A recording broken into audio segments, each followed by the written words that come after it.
Matthew Walker, Why We Sleep: Unlocking the Power of Sleep and Dreams, Audiobook, Part 1, Chapter 5. Changes in sleep across the lifespan. Sleep before birth, through speech or song. Expecting parents will often thrill at their ability to elicit small kicks and movements from their in utero child. Though you should never tell them this, the baby is most likely fast asleep. Prior to birth, a human infant will spend almost all of its time in a sleep-like state, much of which resembles the REM sleep state.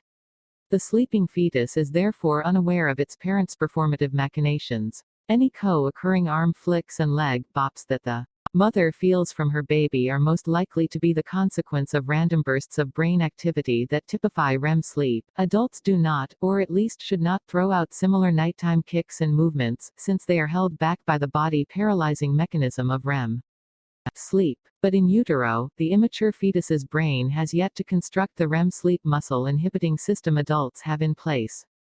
Other deep centers of the fetus brain have, however, already been glued in place, including those that generate sleep. Indeed, by the end of the second trimester of development, approximately week 23 of pregnancy, the vast majority of the neural dials and switches required to produce NREM and REM sleep have been sculpted out and wired up. As a result of this mismatch, the fetus brain still generates formidable motor commands during REM sleep, except there is no paralysis to hold them back. Without restraint, those commands are freely translated into frenetic body movements, felt by the mother as acrobatic kicks and featherweight punches. At this stage of in utero development, most of the time is spent in sleep. The 24-hour period contains a mishmash of approximately 6 hours of NREM sleep, 6 hours of REM sleep, and 12 hours of an intermediary sleep state that we cannot confidently say is REM or NREM sleep, but certainly is not full wakefulness. It is only when the fetus enters the final trimester that the glimmers of real wakefulness emerge. Far less than you would probably imagine. Though, just 2 to 3 hours of each day are spent awake in the womb, even though total sleep time decreases in the last trimester, a paradoxical and quite ballistic increase in REM sleep time occurs. In the last 2 weeks of pregnancy, the fetus will ramp up its consumption of REM sleep to almost 9 hours a day. In the last week before birth, REM sleep amount hits a lifetime high of 12 hours a day. With near insatiable appetite, the human fetus therefore doubles its hunger for REM sleep just before entering the world. There will be no other moment during the life of that individual, prenatal, early postnatal, adolescence, adulthood, or old age, when they will undergo such a dramatic change in REM sleep need, or feast so richly on the stuff. Is the fetus actually dreaming when in REM sleep? Probably not in the way most of us conceptualize dreams. But we do know that REM sleep is vital for promoting brain maturation. The construction of a human being in the womb occurs in distinct, interdependent stages, a little bit like building a house. You cannot crown a house with a roof before there are supporting wall frames to rest it on, and you cannot put up walls without a foundation to seat them in. The brain, like the roof of a house, is one of the last items to be constructed during development. And like a roof, there are sub-stages to that process. You need a roof frame before you can start adding roof tiles, for instance. Detailed creation of the brain and its component parts occurs at a rapid pace during the second and third trimesters of human development, precisely the time window when REM sleep amounts skyrocket. This is no coincidence. REM sleep acts as an electrical fertilizer during this critical phase of early life. Dazzling bursts of electrical activity during REM sleep stimulate the lush growth of neural pathways all over the developing brain, and then furnish each with a healthy bouquet of connecting ends, or synaptic terminals. Think of REM sleep like an internet service provider that populates new neighborhoods of the brain with vast networks of fiber optic cables. Using these inaugural bolts of electricity, REM sleep then activates their high-speed functioning. This phase of development, which infuses the brain with masses of neural connections, is called synaptogenesis, as it involves the creation of millions of wiring links, or synapses, between neurons. By deliberate design, it is an overenthusiastic first pass at setting up the mainframe of a brain. There is a great deal of redundancy, offering many possible circuit configurations to emerge within the infant's brain once born. From the perspective of the Internet service Provider analogy: all homes, across all neighborhoods, throughout all territories of the brain have been gifted a high degree of connectivity and bandwidth in this first phase of life, charged with such a Herculean task of neuroarchitecture, establishing the neural highways and side streets that will engender thoughts, memories, feelings, decisions, and actions. It's no wonder REM sleep must dominate most, if not all, of early developmental life. In fact, this is true for all other mammals. The time of life when REM sleep is greatest is the same stage when the brain is undergoing the greatest construction. Worryingly, if you disturb or impair the REM sleep of a developing infant brain, pre or early post-term, and there are consequences. In the 1990s, researchers began studying newly born rat pups. Simply by blocking REM sleep, the urgestational progress was retarded, despite chronological time marching on. The two should, of course, progress in unison. Depriving the infant rats of REM sleep stalled construction of their neural rooftop, the cerebral cortex of the brain. Without REM sleep, assembly work on the brain ground to a halt, frozen in time by the experimental wedge of a lack of REM sleep. Day after day, the half-finished roofline of the sleep-starved cerebral cortex shows no growth change. The very same effect has now been demonstrated in numerous other mammalian species, suggesting that the effect is probably common across mammals. When the infant rat pups were finally allowed to get some REM sleep, assembly of the cerebral rooftop did restart, but it didn't accelerate, nor did it ever fully get back on track. An infant brain without sleep will be a brain ever under-constructed. A more recent link with deficient REM sleep concerns autism spectrum disorder (ASD), not to be confused with attention deficit hyperactivity disorder (ADHD), which we will discuss later in the book. Autism, of which there are several forms, is a neurological condition that emerges early in development, usually around 2 or 3 years of age. The core symptom of autism is a lack of social interaction. Individuals with autism do not communicate or engage with other people easily, or typically. Our current understanding of what causes autism is incomplete, but central to the condition appears to be an inappropriate wiring up of the brain during early developmental life, specifically in the formation and number of synapses, that is, abnormal synaptogenesis. Imbalances in synaptic connections are common in autistic individuals, excess amounts of connectivity in some parts of the brain, deficiencies in others. Realizing this, scientists have begun to examine whether the sleep of individuals with autism is atypical. It is. Infants and young children who show signs of autism, or who are diagnosed with autism, do not have normal sleep patterns or amounts. The circadian rhythms of autistic children are also weaker than their non-autistic counterparts, showing a flatter profile of melatonin across the 24-hour period rather than a powerful rise in concentration at night and rapid fall throughout the day. Too biologically, it is as if the day and night are far less light and dark, respectively, for autistic individuals. As a consequence, there is a weaker signal for when stable wake and solid sleep should take place. Additionally, and perhaps related, the total amount of sleep that autistic children can generate is less than that of non-autistic children. Most notable, however, is the significant shortage of REM sleep. Autistic individuals show a 30 to 50% deficit in the amount of REM sleep they obtain, relative to children without autism. 3. Considering the role of REM sleep in establishing the balanced mass of synaptic connections within the developing brain, there is now keen interest in discovering whether or not REM sleep deficiency is a contributing factor to autism. Existing evidence in humans is simply correlational, however. Just because autism and REM sleep abnormalities go hand in hand does not mean that one causes the other.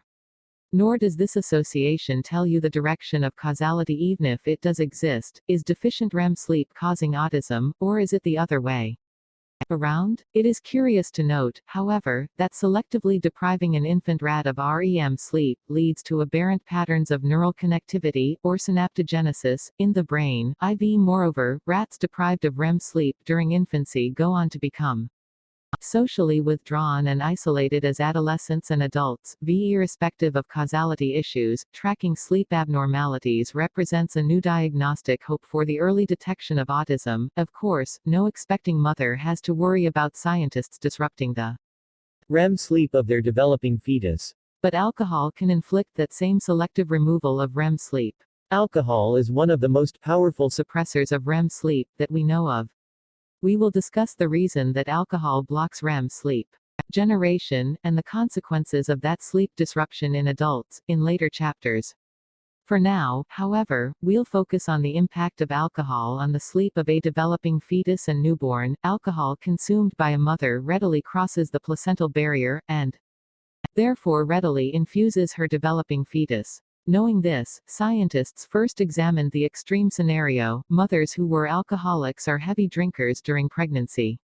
Soon after birth, the sleep of these neonates was assessed using electrodes gently placed on the head. The newborns of heavy drinking mothers spent far less time in the active state of REM sleep compared with infants of similar age but who were born of mothers who did not drink during pregnancy. The recording electrodes went on to point out an even more concerning physiological story. Newborns of heavy drinking mothers did not have the same electrical quality of REM sleep. You will remember from Chapter 3 that REM sleep is exemplified by delightfully chaotic, or desynchronized, brainwaves, a vivacious and healthy form of electrical activity.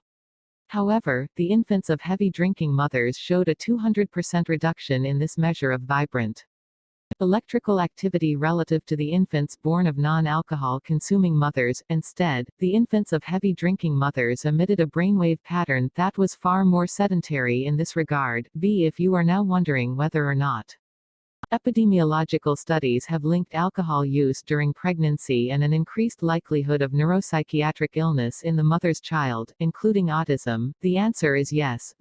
Fortunately, most mothers these days do not drink heavily during pregnancy. But what about the more common situation of an expectant mom having an occasional glass or two of wine during pregnancy? using non-invasive Tracking of heart rate, together with ultrasound measures of body, eye, and breathing movement, we are now able to determine the basic stages of REM-sleep and REM-sleep of a fetus when it is in the womb. Equipped with these methods, a group of researchers studied the sleep of babies who were just weeks away from being born. Their mothers were assessed on 2 successive days. On one of those days, the mothers drank non-alcoholic fluids. On the other day, they drank approximately 2 glasses of wine. The absolute amount was controlled on the basis of their body weight. Alcohol significantly reduced the amount of time that the unborn babies spent in REM sleep, relative to the non-alcohol condition. That alcohol also dampened the intensity of REM sleep experienced by the fetus, defined by the standard measure of how many darting rapid eye movements adorn the REM sleep cycle. Furthermore, these unborn infants suffered a marked depression in breathing during REM sleep, with breath rates dropping from a normal rate of 381 per hour during natural sleep to just 4 per hour when the fetus was awash with alcohol. Beyond alcohol abstinence during pregnancy, the time window of nursing also warrants mention. Almost half of all lactating women in Western countries consume alcohol in the months during breastfeeding. Alcohol is readily absorbed in a mother's milk. Concentrations of alcohol in breast milk closely resemble those in a mother's bloodstream. A 0.08 blood alcohol level in a mother will result in approximately a 0.08 alcohol level in breast milk. Recently we have discovered what alcohol in breast milk does to the sleep of an infant. Newborns will normally transition straight into REM sleep after a feeding. Many mothers already know this. Almost as soon as suckling stops, and sometimes even before, the infant's eyelids will close, and underneath, the ice will begin darting left-right, indicating that their baby is now being nourished by REM sleep. A once common myth was that babies sleep better if the mother has had an alcoholic drink before a feeding. Beer was the suggested choice of beverage in this old tale. For those of you who are beer lovers, unfortunately, it is just that, a myth. Several studies have fed infants breast milk containing either a non-alcoholic flavor, such as vanilla, or a controlled amount of alcohol, the equivalent of a mother having a drink or two. When babies consume alcoholist milk, their sleep is more fragmented, they spend more time awake, and they suffer a 20 to 30% suppression of REM sleep soon after. Often, the babies will even try to get back some of that missing REM sleep once they have cleared it. from their bloodstream, though it is not easy for their fledgling systems to do so. What emerges from all of these studies is that REM sleep is not optional during early human life, but obligatory. Every hour of REM sleep appears to count, as evidenced by the desperate attempt by a fetus or newborn to regain any REM sleep when it is lost. 11. Sadly, we do not yet fully understand what the long-term effects are of fetal or neonate REM sleep disruption, alcohol-triggered or otherwise, only that blocking or reducing REM sleep in newborn animals hinders and distorts brain development, leading to an adult that is socially abnormal. Childhood sleep, perhaps the most obvious and tormenting, for new parents, difference between the sleep of infants and young children and that of adults is the number of slumber phases. In contrast to the single, monophasic sleep pattern observed in adults of industrialized nations, infants and young kids display polyphasic sleep. Many short snippets of sleep through the day and night, punctuated by numerous awakenings, often vocal. There is no better or more humorous affirmation of this fact than the short book of lullabies, written by Adam Mansbach, entitled Go the F*** K to Sleep. Obviously, it's an adult book. At the time of writing, Mansbach was a new father, and like many a new parent, he was run ragged by the constant awakenings of Child, the polyphasic profile of infant sleep. The incessant need to attend to his young daughter, helping her fall back to sleep time and time again, night after night after night, left him utterly exasperated. It got to the point where Mansbach just had to vent all the loving rage he had pent up. What came spilling out onto the page was a comedic splash of rhymes he would fictitiously read to his daughter, the themes of which will immediately resonate with many new parents. I'll read you one very last book if you swear you'll go the fuck to sleep.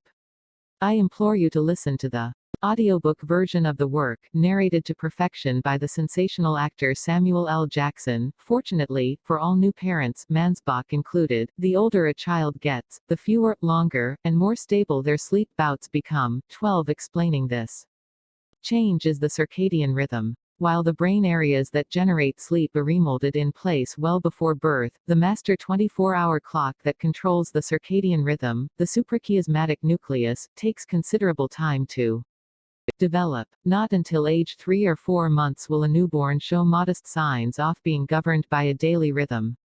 Slowly, the suprachiasmatic nucleus begins to latch on to repeating signals, such as daylight, temperature change, and feedings.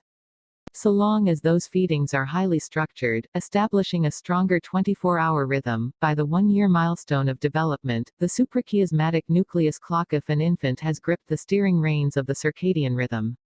This means that the child now spends more of the day awake, interspersed with several naps and, mercifully, more of the night asleep.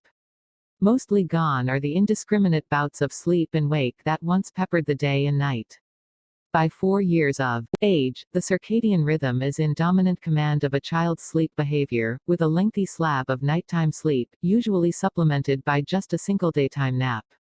At this stage, the child has transitioned from a polyphasic sleep pattern to a biphasic sleep pattern. Come late childhood, the modern, monophasic pattern of sleep is finally made real. What this progressive establishment of stable rhythmicity hides, however, is a much more tumultuous power struggle between NREM and REM sleep. Although the amount of total sleep gradually declines from birth onwards, all the while becoming more stable and consolidated, the ratio of time spent in NREM sleep and REM sleep does not decline in a similarly stable manner. During the 14 hours of total shut-eye per day that a 6-month-old infant obtains, there is a 50-50 timeshare between NREM and REM sleep.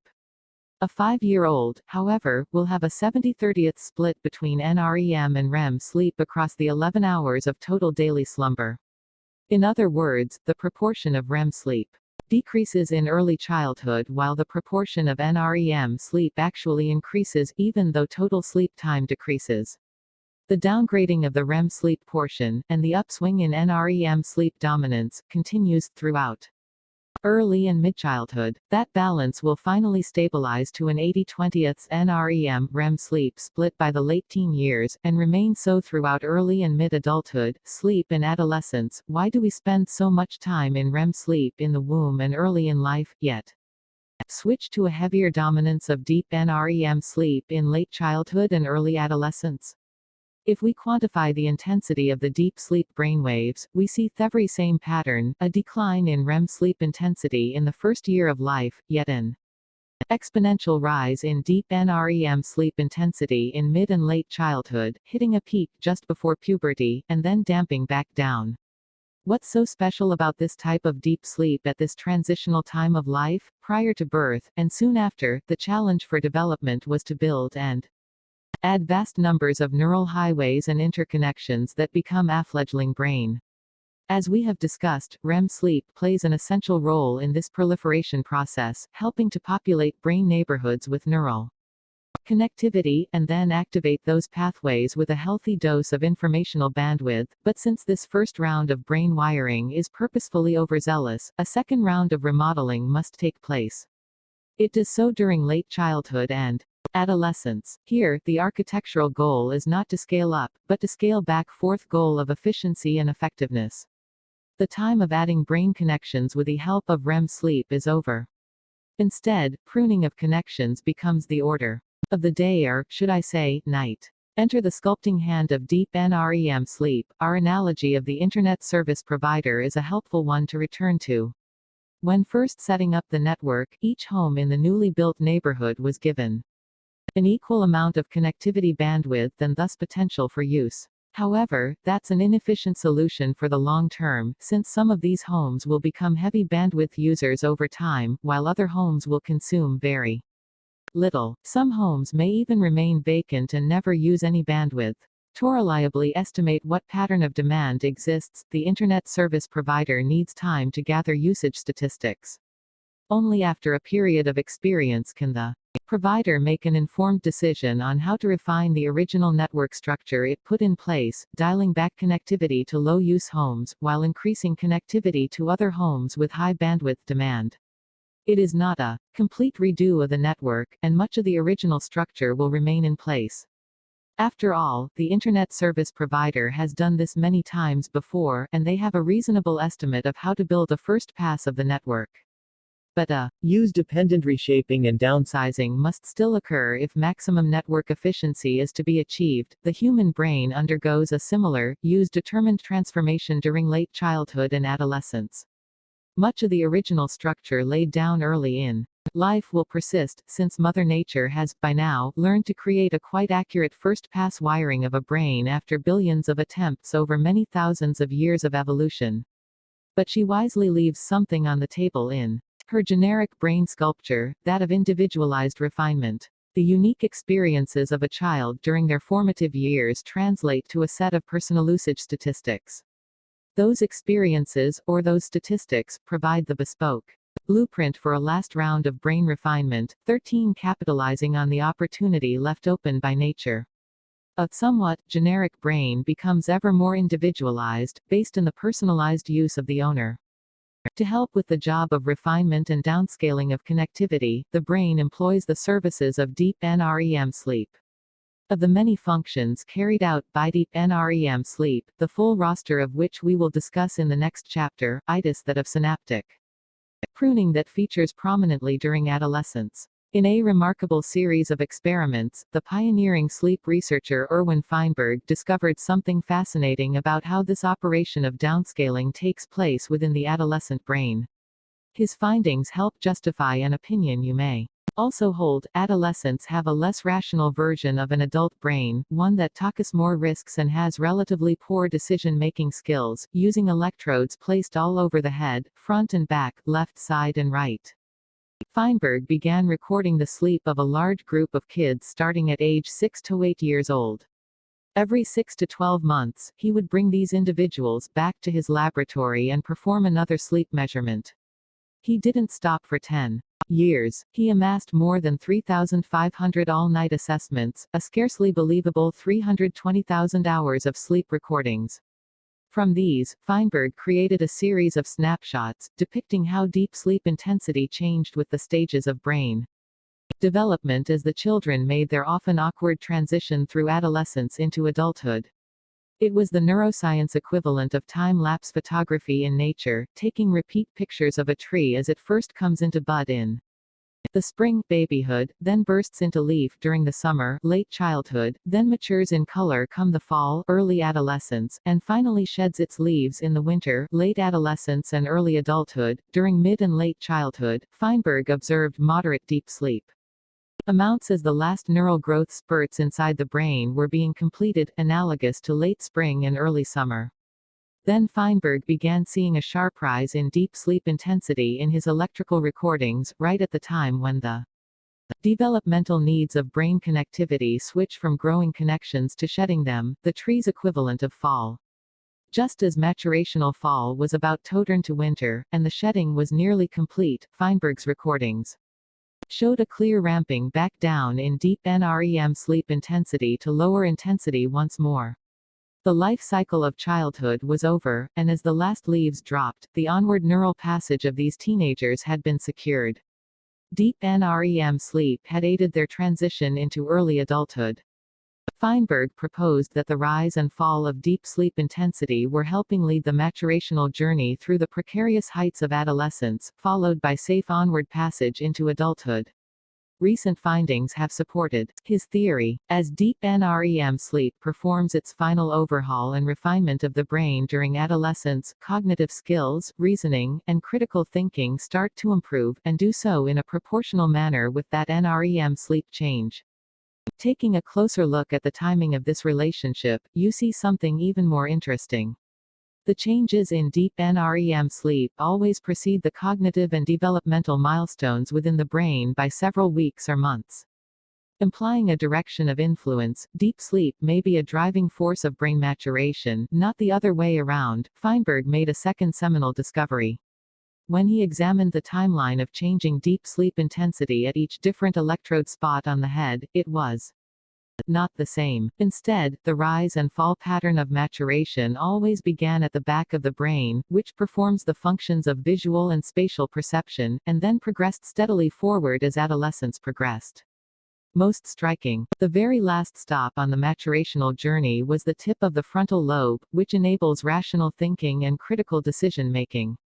Therefore, the back of the brain of an adolescent was more adult-like, while the front of the brain remained more childlike at any one moment during this developmental window of time. His findings helped explain why rationality is one of the last things to flourish in teenagers, as it is the last brain territory to receive sleep's maturational treatment. Certainly sleep is not the only factor in the ripening of the brain, but it appears to be a significant one that paves the way to mature thinking and reasoning ability. Feinberg's study reminds me of a billboard advertisement I once saw from a large insurance firm, which read, "Why do most 16-year-olds drive like they're missing part of their brain? Because they are. It takes deep sleep and developmental time to accomplish the neural maturation that plugs this brain gap within the frontal lobe. When your children finally reach their mid-20s and your car insurance premium drops, you can thank sleep for the savings." The relationship between deep sleep intensity and brain maturation that Feinberg described has now been observed in many different populations of children and adolescents around the world. But how can we be sure that deep sleep truly offers a neural pruning service necessary for brain maturation? Perhaps changes in sleep and brain maturation simply occur at roughly the same time but are independent of each other. The answer is found in studies of juvenile rats and cats at the equivalent stage to human adolescence. Scientists deprived these animals of deep sleep.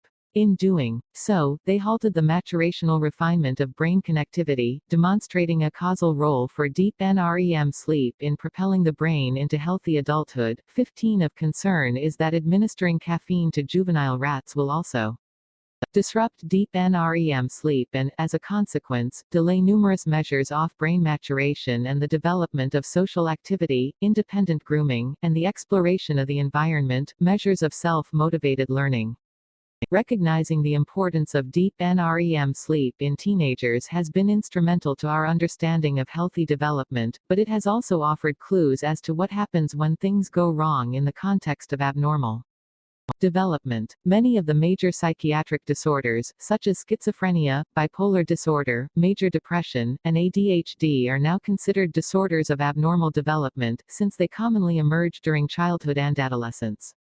We will return to the issue of sleep and psychiatric illness several times in the course of this book, but schizophrenia deserves special mention at this juncture. Several studies have tracked neural development using brain scans every couple of months in hundreds of young teenagers as they make their way through adolescence. A proportion of these individuals went on to develop schizophrenia in their late teenage years and early adulthood. Those individuals who developed schizophrenia had an abnormal pattern of brain maturation that was associated with synaptic pruning, especially in the frontal lobe regions where rational, logical thoughts are controlled, the inability to do so being a major symptom of schizophrenia. In a separate series of studies, we have also observed that in young individuals who are at high risk of developing schizophrenia, and in teenagers and young adults with schizophrenia, there is a 2 to 3-fold reduction in deep REM-sleep. 17 Furthermore, the electrical brainwaves of REM-sleep are not normal in their shape or number in the affected individuals. Faulty pruning off brain connections in schizophrenia caused by sleep abnormalities is now one of the most active and exciting areas of investigation in psychiatric illness. Adolescents face two other harmful challenges in their struggle to obtain insufficient sleep as their brains continue to develop. The first is a change in their circadian rhythm. The second is early school start times. I will address the harmful and life-threatening effects of the latter in a later chapter. However, the complications of early school start times are inextricably linked with the first issue, a shift in circadian rhythm. As young children, we often wished to stay up late so we could watch television, or engage with parents and older siblings in whatever it was that they were doing at night. But when given that chance, sleep would usually get the better of us, on the couch, in a chair, or sometimes flat out on the floor. We'd be carried to bed, slumbering and unaware, by those older siblings or parents who could stay awake. The reason is not simply that children need more sleep than their older siblings or parents, but also that the circadian rhythm of a young child runs on an earlier schedule. Children therefore become sleepy earlier and wake up earlier than their adult parents. Adolescent teenagers, however, have a different circadian rhythm from their young siblings. During puberty, the timing of the suprachiasmatic nucleus is shifted progressively forward, a change that is common across all adolescents, irrespective of culture or geography. So far forward, in fact, it passes even the timing of their adult parents. As a 9-year-old, the circadian rhythm would have the child asleep by around 9 p.m., driven in part by the rising tide of melatonin at this time in children. By the time that same individual has reached 16 years of age, their circadian rhythm has undergone a dramatic shift forward in its cycling phase. The rising tide of melatonin, and the instruction of darkness and sleep, is many hours away. As a consequence, the 16-year-old will usually have no interest in sleeping at 9 p.m. Instead, peak wakefulness is usually still in play at that hour, by the time the parents are getting tired, as their circadian rhythms take a downturn and melatonin release instructs sleep. Perhaps around 10 or 11 p.m., their teenager can still be wide awake. A few more hours must pass before the circadian rhythm of a teenage brain begins to shut down alertness and allow for easy, sound sleep to begin. This, of course, leads to much angst and frustration for all parties involved on the back end of sleep. Parents want their teenager to be awake at a reasonable hour of the morning. Teenagers, on the other hand, having only been capable of initiating sleep some hours after their parents, can still be in their trough of the circadian downswing. Like an animal prematurely wrenched out of hibernation too early, the adolescent brain still needs more sleep and more time to complete the circadian cycle before it can operate efficiently, without grogginess. If this remains perplexing to parents, a different way to frame and perhaps appreciate the mismatch is this: asking your teenage son or daughter to go to bed and fall asleep at 10 p.m. is the circadian equivalent of asking you, their parent, to go to sleep at 7 or 8 p.m. No matter how loud you enunciate the order, no matter how much that teenager truly wishes to obey your instruction, and no matter what amount of willed effort is applied by either of the two parties, the circadian rhythm of a teenager will not be miraculously coaxed into a change. Furthermore, asking that same teenager to wake up at 7 the next morning and function with intellect, grace, and good mood is the equivalent of asking you, their parent, to do the same at 4 or 5 a.m. Sadly, neither society nor our parental attitudes are well designed to appreciate or accept that teenagers need more sleep than adults, and that they are biologically wired to obtain that sleep at a different time from their parents. It's very understandable for parents to feel frustrated in this way, since they believe that their teenagers' sleep patterns reflect a conscious choice and not a biological edict. But non-volitional, non-negotiable, and strongly biological they are. We parents would be wise to accept this fact, and to embrace it, encourage it, and praise it, lest we wish our own children to suffer developmental brain abnormalities or force a raised risk of mental illness upon them. It will not always be this way for the teenager. As they age into young and middle adulthood, their circadian schedule will gradually slide back in time. Not all the way back to the timing present in childhood, but back to an earlier schedule, one that, ironically, will lead those same, now, adults to have the same frustrations and annoyances with their own sons or daughters. By that stage, those parents have forgotten, or have chosen to forget, that they, too, were once adolescents who desired a much later bedtime than their own parents. You may wonder why the adolescent brain first overshoots in their advancing circadian rhythm, staying up late and not wanting to wake up until late, yet will ultimately return to an earlier timed rhythm of sleep and wake in later adulthood. Though we continue to examine this question, the explanation I propose is a socio-evolutionary one. Central to the goal of adolescent development is the transition from parental dependence to independence, all the while learning to navigate the complexities of peer group relationships and interactions. One way in which Mother Nature has perhaps helped adolescents unbuckle themselves from their parents is to march their circadian rhythms forward in time, past that of their adult mothers and fathers. This ingenious biological solution selectively shifts teenagers to a later phase when they can, for several hours, operate independently, and do so as a peer group collective. It is not a permanent or full dislocation from parental care, but as safe an attempt at partially separating soon-to-be adults from the eyes of mother and father. There is risk, of course. But the transition must happen, and the time of day when those independent adolescent wings unfold, and the first solo flights from the parental nest occur, is not a time of day at all, but rather a time of night. Thanks to a forward-shifted circadian rhythm, we are still learning more about the role of sleep in development. However, a strong case can already be made for defending sleep time in our adolescent youth, rather than denigrating sleep as a sign of laziness. As parents, we are often too focused on what sleep is taking away from our teenagers, without stopping to think about what it may be adding. Caffeine also comes into question. There was once an education policy in the U.S. known as No Child Left Behind. Based on scientific evidence, a new policy has rightly been suggested by my colleague Dr. Mary Carskaden. No child needs caffeine, sleep in midlife and old age.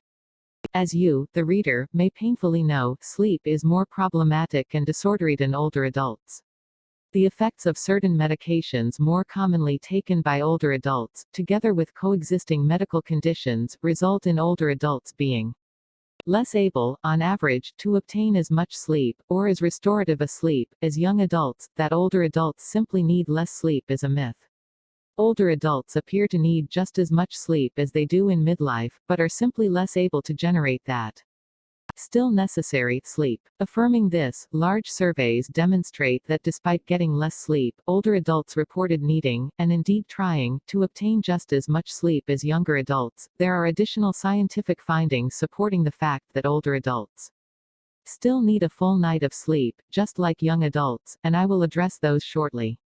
Before I do, let me first explain the core impairments of sleep that occur with aging, and why those findings help falsify the argument that older adults don't need to sleep as much. These three key changes are: 1. Reduced quantity, quality; 2. Reduced sleep efficiency; and 3. Disrupted timing of sleep. The post-adolescent stabilization of deep REM sleep in your early 20s does not remain very stable for very long. Sooner than you may imagine or wish, comes a great sleep recession, with deep sleep being hit especially hard. In contrast to REM sleep, which remains largely stable in midlife, the decline of deep NREM sleep is already underway by your late 20s and early 30s. As you enter your fourth decade of life, there is a palpable reduction in the electrical quantity and quality of that deep NREM sleep. You obtain fewer hours of deep sleep, and those deep NREM brainwaves become smaller, less powerful, and fewer in number. Passing into your mid and late 40s, age will have stripped you of 60 to 70% of the deep sleep you were enjoying as a young teenager. By the time you reach 70 years old, you will have lost 80 to 90% of your youthful deep sleep. Certainly, when we sleep at night, and even when we wake in the morning, most of us do not have a good sense of our electrical sleep quality. Frequently, this means that many seniors progress through their later years not fully realizing how degraded their deep sleep quantity and quality have become. This is an important point. It means that elderly individuals fail to connect their deterioration in health with their deterioration in sleep, despite causal links between the two having been known to scientists for many decades. Seniors therefore complain about and seek treatment for their health issues when visiting their GP, but rarely ask for help with their equally problematic sleep issues. As a result, GPs are rarely motivated to address the problematic sleep in addition to the problematic health concerns of the older adult. To be clear, not all medical problems of aging are attributable to poor sleep. But far more of our age-related physical and mental health ailments are related to sleep impairment than either we, or many doctors, truly realize or treat seriously. Once again, I urge an elderly individual who may be concerned about their sleep not to seek a sleeping pill prescription. Instead, I recommend you first explore the effective and scientifically proven non-pharmacological interventions that a doctor who is board certified in sleep medicine can provide. The second hallmark of altered sleep as we age, and one that older adults are more conscious of, is fragmentation. The older we get, the more frequently we wake up throughout the night. There are many causes, including interacting medications and diseases, but chief among them is a weakened bladder. Older adults therefore visit the bathroom more frequently at night. Reducing fluid intake in the mid and late evening can help, but it is not a cure-all. Due to sleep fragmentation, older individuals will suffer a reduction in sleep efficiency, defined as the percent of time you were asleep while in bed. If you spent 8 hours in bed, and slept for all 8 of those hours, your sleep efficiency would be 100%. If you slept just 4 of those 8 hours, your sleep efficiency would be 50%. As healthy teenagers, we enjoyed a sleep efficiency of about 95%. As a reference anchor, most sleep doctors consider good quality sleep to involve a sleep efficiency of 90% or above. By the time we reach our 80s, sleep efficiency has often dropped below 70 or 80%. 70 to 80% may sound reasonable until you realize that, within an 8-hour period in bed, it means you will spend as much as 1 to 1.5 hours awake. Inefficient sleep is no small thing, as studies assessing tens of thousands of older adults show. Even when controlling for factors such as body mass index, gender, race, history of smoking, frequency of exercise, and medications, the lower an older individual's sleep efficiency score, the higher their mortality risk, the worse their physical health, the more likely they are to suffer from depression, less energy they report, and the lower their cognitive function, typified by forgetfulness. 19 Any individual, no matter what age, will exhibit physical ailments, mental health instability, reduced alertness, and impaired memory if their sleep is chronically disrupted. The problem in aging is that family members observe these daytime features in older relatives and jump to a diagnosis of dementia, overlooking the possibility that bad sleep is an equally likely cause. Notable old adults with sleep issues have dementia. But I will describe evidence in Chapter 7 that clearly shows how and why sleep disruption is a causal factor contributing to dementia in mid and later life. A more immediate, though equally dangerous, consequence of fragmented sleep in the elderly warrants brief discussion: the nighttime bathroom visits and associated risk of falls and thus fractures. We are often groggy when we wake up during the night. Add to this cognitive haze the fact that it is dark. Furthermore, having been recumbent in bed means that when you stand and start moving, blood can race from your head, encouraged by gravity, down toward your legs. You feel lightheaded and unsteady on your feet as a consequence. The latter is especially true in older adults whose control of blood pressure is itself often impaired. All of these issues mean that an older individual is at a far higher risk of stumbling, falling, and breaking bones during nighttime visits to the bathroom. Falls and fractures markedly increase morbidity and significantly hasten the end of life of an older adult. In the footnotes, I offer a list of tips for safer nighttime sleep in the elderly. The third sleep change with advanced age is that of circadian timing. In sharp contrast to adolescence, seniors commonly experience a regression in sleep timing, leading to earlier and earlier bedtimes. The cause is an earlier evening release and peak of melatonin as we get older, instructing an earlier start time for sleep. Restaurants in retirement communities have long known of this age-related shift in bedtime preference, epitomized and accommodated by the early bird special. Changes in circadian rhythms with advancing age may appear harmless, but can be the cause of numerous sleep and wake problems in the elderly. Older adults often want to stay awake later into the evening so that they can go to theater or the movies, socialize, read, or watch television. But in doing so, they find themselves waking up on the couch, in a movie theater seat, or in a reclining chair, having inadvertently fallen asleep mid-evening. Their regressed circadian rhythm, instructed by an earlier release of melatonin, left them no choice, but what seems like an innocent doze has a damaging consequence. The early evening snooze will jettison precious sleep pressure, clearing away the sleepiness power of adenosine that had been steadily building throughout the day. Several hours later, when that older individual gets into bed and tries to fall asleep, they may not have enough sleep pressure to fall asleep quickly or stay asleep as easily. An erroneous conclusion follows: I have insomnia. Instead, dozing off in the evening, which most older adults do not realize is classified as napping, can be the source of sleep difficulty, not true insomnia. A compounding problem arrives in the morning. Despite having had trouble falling asleep that night and already running a sleep debt, the circadian rhythm, which, as you'll remember from Chapter 2, operates independently of the sleep pressure system, will start to rise around 4 or 5 a.m. in many elderly individuals, enacting its classic earlier schedule in seniors.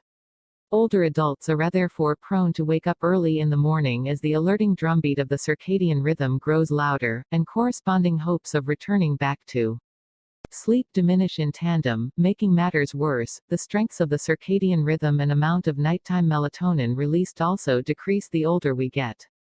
Add these things up, and a self-perpetuating cycle ensues wherein many seniors are battling a sleep debt, trying to stay awake later in the evening, inadvertently dozing off earlier, finding it hard to fall or stay asleep at night, only to be woken up earlier than they wish because of a regressed circadian rhythm. There are methods that can help push the circadian rhythm in older adults somewhat later, and also strengthen the rhythm. Here again, they are not a complete or perfect solution, I'm sad to say.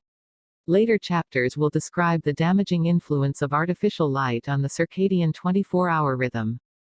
Bright light at night, evening light, suppresses the normal rise in melatonin, pushing an average adult sleep onset time into the early morning hours, preventing sleep at a reasonable hour.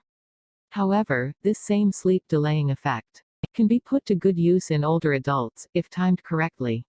Having woken up early, many older adults are physically active during the morning hours, and therefore obtain much of their bright light exposure in the first half of the day. This is not optimal, as it reinforces the early to rise, early to decline cycle of the 24-hour internal clock. Instead, older adults who want to shift their bedtimes to a later hour should get bright light exposure in the late afternoon hours. I am not, however, suggesting that older adults stop exercising in the morning. Exercise can help solidify good sleep, especially in the elderly. Instead, I advise two modifications for seniors. First, wear sunglasses during morning exercise. Outdoors. This will reduce the influence of morning light being sent to your suprachiasmatic montage clock that would otherwise keep you on an early to rise schedule. Second, go back outside in the late afternoon for sunlight exposure, but this time do not wear sunglasses. Make sure to wear sun protection of some sort, such as a hat, but leave the sunglasses at home. Plentiful later afternoon daylight will help delay the evening release of melatonin, helping push the timing of sleep to a later hour. Older adults may also wish to consult with their doctor about taking melatonin in the evening. Unlike young or middle-age adults, where melatonin is not proved efficacious for helping sleep beyond the circumstance of jet lag, prescription melatonin has been shown to help boost the otherwise blunted circadian and associated melatonin rhythm in the elderly, reducing the time taken to fall asleep and improving self-reported sleep quality and morning alertness. The change in circadian rhythm as we get older, together with more frequent trips to the bathroom, help to explain two of the three key nighttime issues in the elderly: early sleep onset, offset, and sleep fragmentation. They do not, however, explain the first key change in sleep with advancing age, the loss of deep sleep quantity and quality. Although scientists have known about the pernicious loss of deep sleep with advancing age for many decades, the cause has remained elusive. What is it about the aging process that so thoroughly robs the brain of this essential state of slumber? Beyond scientific curiosity, it is also a pressing clinical issue for the elderly, considering the importance of deep sleep for learning and memory, not to mention all branches of bodily health, from cardiovascular and respiratory, to metabolic, energy balance, and immune function. Working with an incredibly gifted team of young researchers, I set out to try and answer this question several years ago. I wondered whether the Cause of this sleep decline was to be found in the intricate pattern of structural brain deterioration that occurs as we age. You will recall from Chapter 3 that the powerful brainwaves of deep REM sleep are generated in the middle frontal regions of the brain, several inches above the bridge of your nose. We already knew that as individuals get older, their brains do not deteriorate uniformly. Instead, some parts of the brain start losing neurons much earlier and far faster than other parts of the brain, a process called atrophy.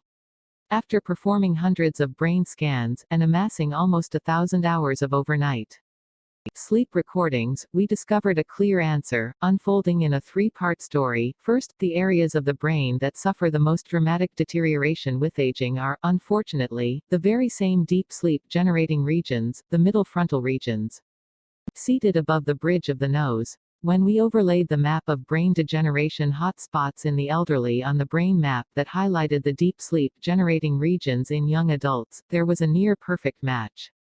Second, and unsurprisingly, older adults suffered a 70% loss of deep sleep, compared with matched young individuals. Third, and most critical, we discovered that these changes were not independent, but instead significantly connected with one another. The more severe the deterioration that an older adult suffers within this specific mid-frontal region of their brain, the more dramatic their loss of deep REM sleep.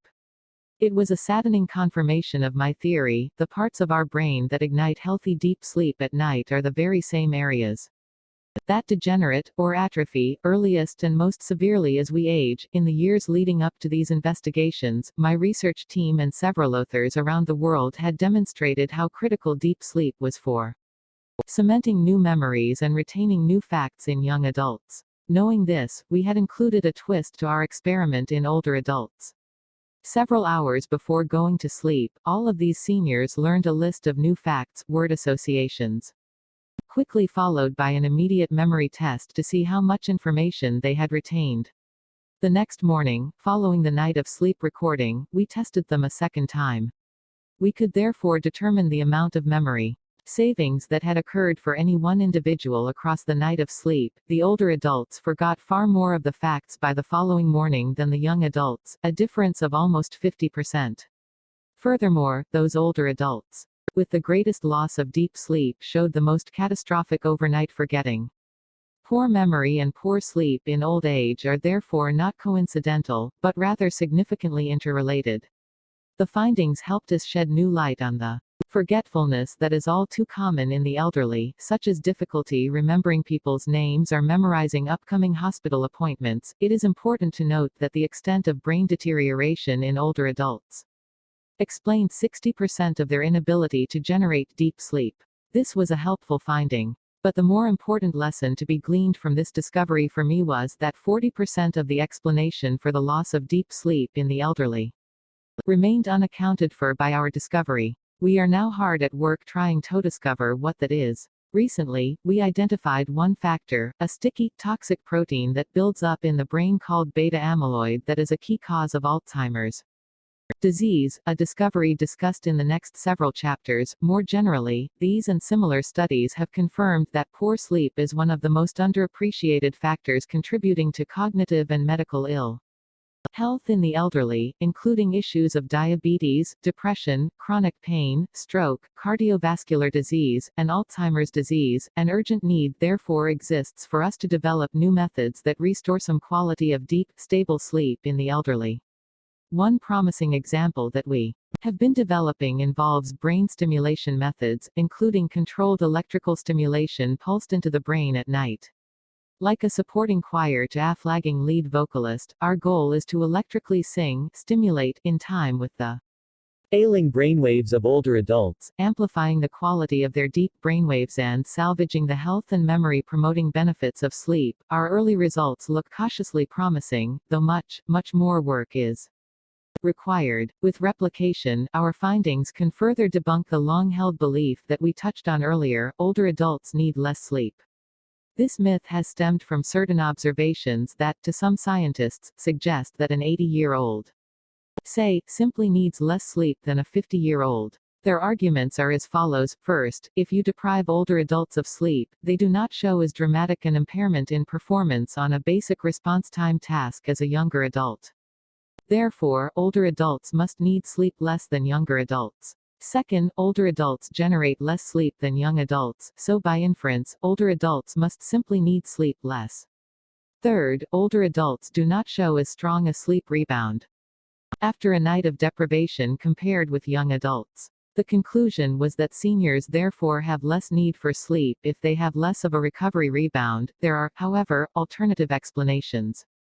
Using performance as a measure of sleep need is perilous in older adults, since older adults are already impaired in their reaction times to begin with.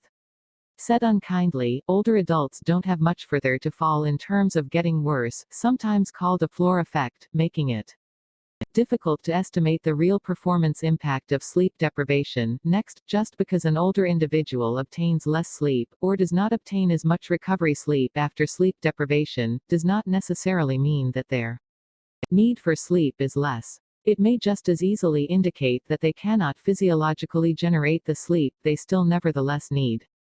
Take the alternative example of bone density, which is lower in older compared with younger adults. We do not assume that older individuals need weaker bones just because they have reduced bone density.